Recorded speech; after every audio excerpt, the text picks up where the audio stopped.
Good afternoon, ladies and gentlemen, or at least we recorded in the afternoon. I don't know when you're going to see it.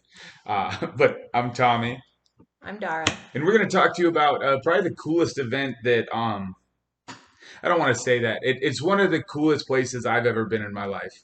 And I was afforded the opportunity to speak at it, and it is called the Other Side Academy. It is a place for felons, convicts, drug addicts, people that are down on their luck that are trying to figure out which direction to go with their life. It's a place for them to go. Um, and a little cool side note is the name The Other Side Academy. When they were founding it, the two founders were speaking to each other as they went through security in the airport, and they said, "I'll see you on the other side." And it kind of triggered something in their head. And then when they met with a gentleman that I find absolutely incredible, Dave Durocher, I hope I pronounced your name right if you see this. He was talking about when he came out of Delancey Street, which is kind of where they got the idea from. When he came out the other side of it, he was a different person. And so that's where they came up with the Other Side Academy. But the Other Side Academy is located in Salt Lake City. We're from Montana, for those of you watching in different states. So we traveled down to Salt Lake City. Tommy was gracious enough to share his story with everyone there. And then we just got to spend some good quality time with the people there to find out more about the organization. Before we get into how incredible the students were that we were able to interact with, and I want to point out the fact that I said students.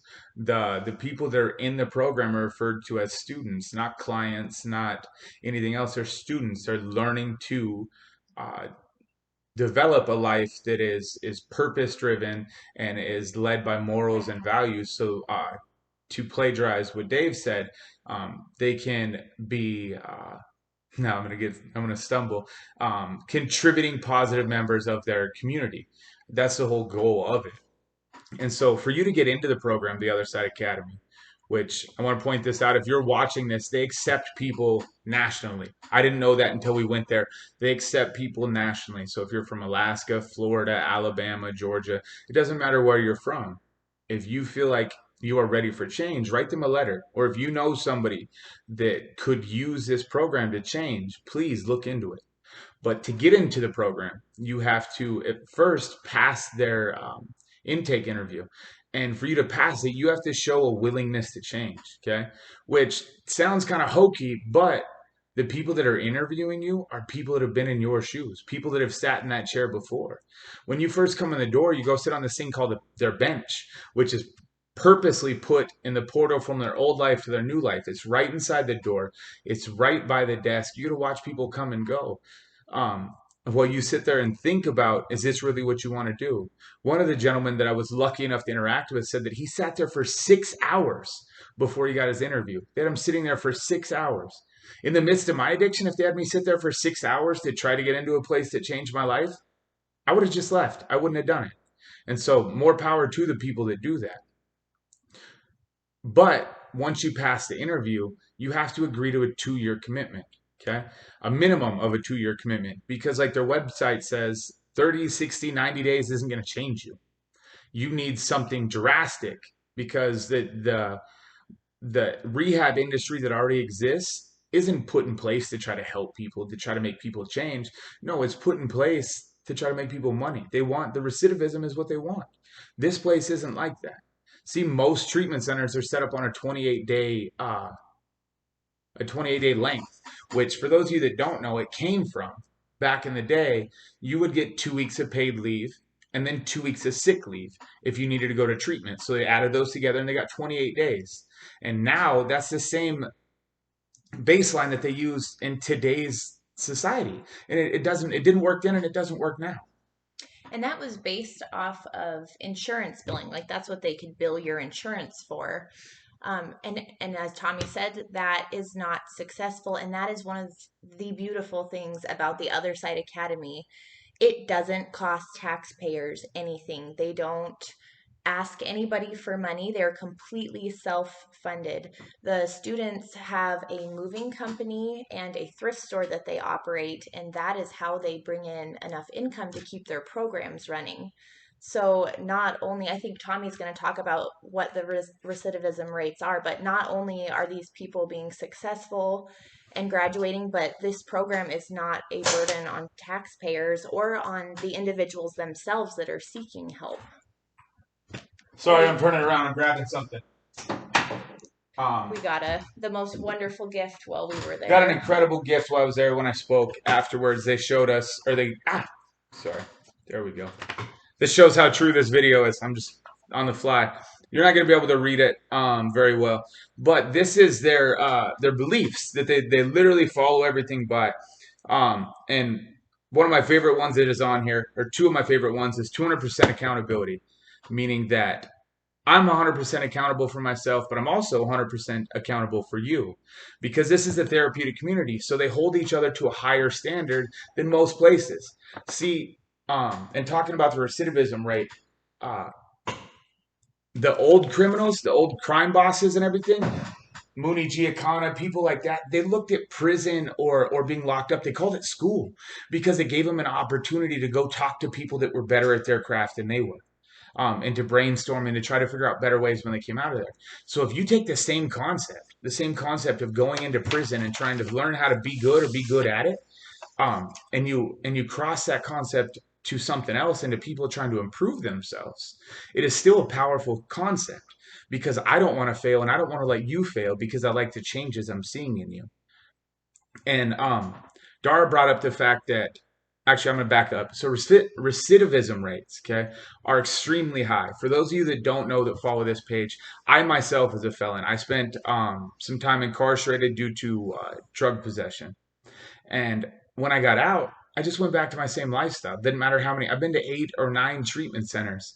It didn't matter how many times I went to treatment, how many times I got arrested. I didn't care. I wasn't willing to change yet. Okay, and this place is interesting because so the Utah recidivism rate, according to worldpopulationreviews.com, okay, I don't know if this is an actual recidivism rate, it's one I found on the internet. Utah's recidivism rate is about 15%. Montana's, or 50, sorry, 50%, 50, half of five all zero people. percent. Montana's, which is where we're from, and the Department of Correction system that I was in, 42.2%. And so this is incredible. The other side academy's recidivism rate, 15, 15%, almost 3 times smaller than the state of Utah's Department of Corrections recidivism rate. And I think that another reason that they're causing this change is pride in work. Okay, that is their 12th belief. Um, or yeah, their 12th belief. I wanted to make sure I said that correctly. And it shows because so Dara brought up that they have a moving company. They have I want to say 10 trucks. I might be quoting that wrong, but they're one of the highest rated moving companies in Salt Lake City. Reason being, when they pull up to your house to move your stuff, the minute they jump out of the truck, they sprint inside. They run inside to grab your stuff, carefully carry it outside, and run back inside to grab more. They like the fact that their prey is to do good. Some of these people that we were there with, there was a gentleman that I had the opportunity to play chess with after I spoke. And I'm sitting there playing chess with him. This gentleman spent 35 years in prison. He was pretty much born into the gang scene. He spent 10 years in isolation. And I sat and played chess with this man that wasn't the same man that walked the streets because that man wouldn't have been interested in chess. This guy was looking to the future instead of the past now, to be something positive. And he said that once he graduated, he wanted to stay there. To become a staff member and help other people that are ready for change.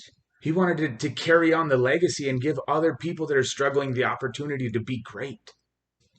Because what you don't understand, so you look at some criminals on the street, some people that are doing drugs or robbing or whatever they're doing. Some of those people don't know anything else. They might have been born into it. I'm not giving them a pass. It's not okay to rob people, hurt people, any of this stuff that happens. Please trust me, I'm not saying that. But we need more places like this to give people the opportunity to understand that it doesn't matter if you're from the jungle in California, or if you're from the 5 boroughs in New York, or you're from the middle of nowhere, Montana. You can be great. And that's what made this place incredible. Talking about it right now, I'm getting goosebumps. Please, if you know somebody that this program might help, please go to their website, look into it, and ask for help, because the answer to every question you don't ask is no. The guy that is now running the Other Side Academy in Salt Lake City, when he applied to Delancey Street the first time, they denied him. But when he applied the second time and was ready for change, they accepted him. I urge you to please go down our page and look at his TED Talk. Dara shared it a week ago, I believe. It's incredible, and it's a testament to what this place can help people do.